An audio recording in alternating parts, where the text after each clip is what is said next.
আসসালামু আলাইকুম রহমতুল্লাহি ওবরকাতুহ। দর্শক, আমি আবারও চলে এলাম আপনাদের সামনে। চ্যানেল নিউজ 21 এর পক্ষ থেকে স্বাগতম। আমি এখন আছি মহেশখালী উপজেলায় সমাজসেবা অফিসার দিদারুল আলমের ভাইয়ের সাথে কথা বলবো।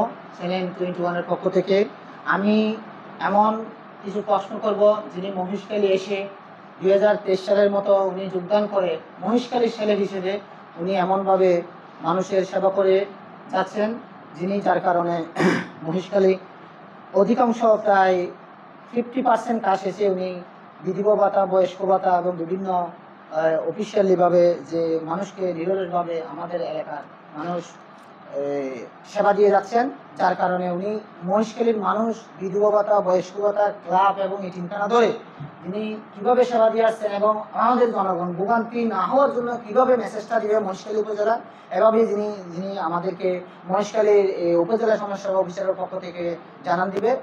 এভাবে আপনারা ওনার মুখ থেকে শুনুন। আপনি কিছু বলেন। ধন্যবাদ সাংবাদিক ভাইকে। আমরা সাধারণত সামাজিক নিরাপত্তামূলক কাজগুলো করে থাকি সরকারের অফিস হিসেবে, সরকারের কার্যালয় হিসেবে আমরা সামাজিক নিরাপত্তার কাজগুলো বাস্তবায়ন করে থাকি। তো আমাদের প্রধান কাজ হচ্ছে ভাতা। বিভিন্ন ধরনের আমাদের 6টি ভাতা আমরা দিয়ে থাকি। তো সেই ভাতাগুলো পাওয়ার ক্ষেত্রে একটা বিষয় লক্ষ্য রাখতে হবে যে অনেক সময় অভিযোগ করে ভাতার জন্য অনেককে টাকা দিতে হয়, এরকম একটা অভিযোগ প্রায় সময় শোনা যায়। সাংবাদিক ভাইদের কাছ থেকে অনেক সময় এটা শোনা যায়, বা অনেক সময় অনেকে অভিযোগ করে যে টাকা দিতে হয়েছে তাকে। এখন আমাদের একটা বিষয় লক্ষ্য রাখতে হবে, আমাদের আবেদনটা সম্পূর্ণ অনলাইনে আবেদন হয়। এই অনলাইনের আবেদনগুলো প্রথম পর্যায়ে ইউনিয়ন কমিটিতে যাচাই বাছাই হবে। সেক্ষেত্রে তার প্রপার্টি স্কোর কত, একটা বিশ্বব্যাংক কর্তৃক একটা প্রপার্টি স্কোর দেওয়া হয়েছে। সেই প্রপার্টি স্কোর অনুযায়ী ইউনিয়ন কমিটি যাচাই বাছাই করবে। যেহেতু ইউনিয়ন কমিটিতে স্থানীয় জনপ্রতিনিধি আছে, স্থানীয় মেম্বাররা আছে, ওনারা আসলে জনগণের বা যারা বেনিফিশিয়ারি হবে তাদের অর্থনৈতিক যেটা অবস্থা সেটা ওনারা ভালো করেই জানেন। সেক্ষেত্রে ওখান থেকে একটা তালিকা, ওনারা অগ্রাধিকার একটা তালিকা আমাদের উপজেলা কমিটিতে প্রেরণ করবে। প্রেরণ করার পর সেটা আমরা উপজেলা কমিটিতে যাচাই বাছাই করব, কোনো ধরনের সমস্যা আছে কিনা, অ্যাকচুয়াল যারা আসলেই সমাজের প্রান্তিক পর্যায়ের লোকজন তারা অন্তর্ভুক্ত হয়েছে কিনা সেটা আমরা বিবেচনা করব। বিবেচনা করার পরে উপজেলা কমিটি যদি মনে করে এখানে কিছু সংশোধনীর দরকার আছে, কোনো ধরনের কারেকশনের দরকার আছে, সেক্ষেত্রে উপজেলা কমিটি ব্যবস্থা নেবে। তো এখানে একটা কথা আছে, অনেক সময় অনেকে বলে যে জনপ্রতিনিধিরা স্বজনপ্রীতির মাধ্যমে বা বিভিন্ন মাধ্যমে আমাদের অনেককে অনেককে বাদ দিয়ে দেয়। আসলে এটা ওভাবে যদি হয়ে থাকে সেক্ষেত্রে উপজেলা কমিটিতে এসে কথাটা বলতে হবে, বা সংশ্লিষ্ট অফিস আমাদের উপজেলা সমাজসেবা কার্যালয়ে এসে আমাদেরকে বলতে হবে যে আমরা অন্যায়ভাবে ভাতা থেকে বঞ্চিত হয়েছি। সেক্ষেত্রে আমরা বিধি মোতাবেক তাকে ভাতার আওতায় আনার চেষ্টা করব এবং সংশ্লিষ্ট সবাইকে আমরা অ্যালার্ট করব যাতে প্রান্তিক পর্যায়ের মানুষগুলো ভাতার আওতায় অন্তর্ভুক্ত হয়। আমি আপনার মাধ্যমে জানতে চাইব যে মহেশখালী উপজেলাতে যদি আপনারা কোনো বয়স্ক, গরিব হোক বা বড় লোক হোক, কেউ যদি আপনার কাছ থেকে যদি বয়স্ক ভাতা এবং বিধবা ভাতা পেতে চায়, তার মধ্যে কি কোনো টাকা পয়সা লাগে কিনা এবং গরিব ধনীর মধ্যে কোনো বৈষম্য আছে কিনা? এই 65 বছরের হলে হচ্ছে ছেলেরা এবং মেয়েরা হচ্ছে 60 বছর না 62 বছর, এর মধ্যে কি এখানে গরিব ধনী বৈষম্য আছে নাকি সবাই পাওয়ার যোগ্য সরকারিভাবে, এবং ওখানে কোনো টাকা পয়সা লাগে কিনা? না, এটা সরকারের যেটা সামাজিক নিরাপত্তার অংশ হিসেবে আমাদের বয়স্ক লোকদের যে ভাতাটা দেওয়া হয়, সেক্ষেত্রে আসলে কোনো ধরনের টাকা পয়সার লেনদেন হয় না। এখন কেউ যদি যেহেতু আমাদের বিশেষ করে বয়স্ক ভাতা এবং বিধবা ভাতা, এই দুটো ভাতা আমাদের কোটার সংকট থাকে, সাধারণত যতগুলো আবেদন আমাদের কাছে জমা হয় ও ক্ষেত্রে আমরা সবাইকে দিতে পারি না, ওখানে আমাদেরকে অগ্রাধিকার ভিত্তিতে দিতে হয়। মনে করেন আমারও আবেদন আছে 4000, কিন্তু আমি হয়তো সরকার থেকে পেয়েছি 200। তো সেক্ষেত্রে একটা প্রতিযোগিতা হয়। অনেক সময় অনেকে অন্যায়ভাবে কাউকে ঘুষ দেওয়ার প্ররোচিত করে, সেটা যে কোনো পর্যায়ের লোক হতে পারে বা তা কার্যক্রমের সাথে জড়িত, ঘুষ দিয়ে পরিচিত করে তার যে আমাকে একটু বাতার অন্তর্ভুক্ত করে দেন। এখন সেক্ষেত্রে সে যদি ঘুষ দিয়ে পরিচিত করে তাহলে সে নিজেও দোষী এবং যে ঘুষটা নিবে বা যাকে টাকা দিয়েছে সে নিজেও দোষী।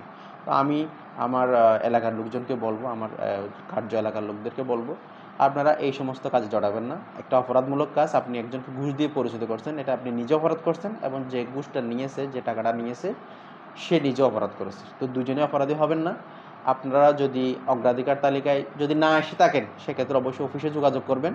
যদি কোনো কারণে সবাই তো চেষ্টা করবে তার বা তার কার্যক্রমের জন্য জনপ্রতিনিধি আছে, আমরা আছি, সবাই চেষ্টা করবে যে আমাদের মার্জিনাল যে পিপলগুলো আছে, প্রান্তিক জনগোষ্ঠী, তারা যাতে বা তার অন্তর্ভুক্ত হয়। কিন্তু কোনো কারণে যদি কোনো কারণে কেউ বাদ পড়ে থাকে অবশ্যই অফিসের সাথে যোগাযোগ করবে। আমাদের মেম্বার চেয়ারম্যান মহোদয়রা আছে, ওনাদের সাথে যোগাযোগ করবে। আমরা অবশ্যই তাদেরকে বাতার নিয়ে আওতায় নিয়ে আসার জন্য অগ্রাধিকার দিব। ধন্যবাদ স্যার। মহেশখালীতে আপনার কয়টি এতিমখানা এবং কয়টি ক্লাবে অনুদান আছে এবং ওনাদেরকে কি সিস্টেমে আপনারা অনুদানগুলো দেন? আমাদের মহেশখালীতে প্রায় 28টা মতো আমাদের এতিমখানা আছে। এদেরকে 6 মাস অন্তর অন্তর আমরা অর্থ সরবরাহ করে থাকি, সরকার কর্তৃক নির্ধারিত অর্থটা সরবরাহ করে থাকি। আর আমাদের ক্লাব আছে 2টা, একটা হচ্ছে কালামরসরার ফ্রেন্ডস অ্যাসোসিয়েশন, আর একটা হচ্ছে শাপলাপুর হিলফুল পুজো। এই 2টাকে এককালীন একটা অর্থ দেওয়া হয়।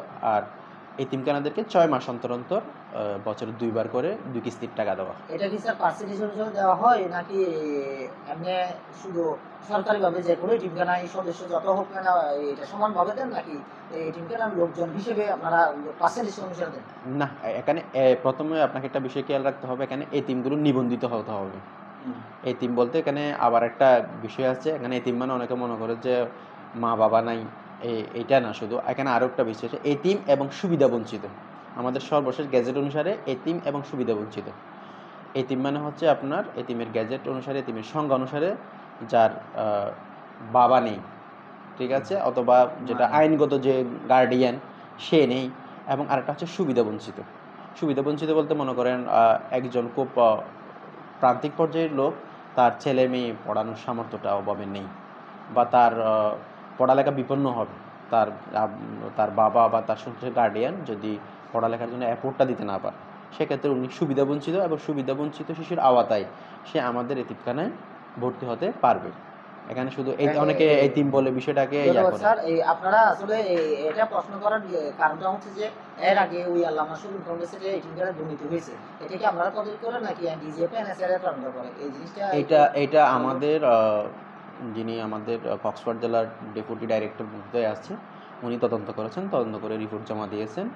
সেক্ষেত্রে আমরা ওখানে আমাদের কিছু সুপারিশ করা হয়েছিল কী কী করতে হবে না করতে হবে। ওখানে সাধারণত অভ্যন্তরীণ কমিটি নিয়ে অনেক সময় দেখা যায় যে এলাকায় এতিমখানা একটা আছে, এখানে সরকারি অর্থ আসে, তো আমি এটা নিয়ে নিয়ন্ত্রণ নিব। এলাকার 2টা পক্ষ মিলে দেখা যায় যে এটা নিয়ে একটা নিয়ন্ত্রণ নেব। এই সমস্ত বিষয় নিয়ে গিয়ে অনেক সময় একে আরেকজনের বিরুদ্ধে লেগে অনেক এই সময় অনেক কিছু উদ্দেশ্যপ্রণোদিত বা কিছু জিনিস করে থাকে। হয়তো আমার হয়েছে 1% কোনো কিছু, সেখানে আমি আমার মতো করে একটা জিনিস করে দিলাম, এইরকম একটা বিষয় চলে আসে। আমি তদন্তাধীন বিষয়টা যেহেতু উপরের আমাদের কর্তৃপক্ষ করছে, আমি এটা নিয়ে মন্তব্য করতে চাই না। এখন আমরা যে এতিমখানাগুলো আছে তাদেরকে স্বচ্ছতার আওতায় এনে কীভাবে সরকারি অর্থটা তাদেরকে দিব, আমরা সেই চেষ্টাটা করে থাকি। ধন্যবাদ স্যার।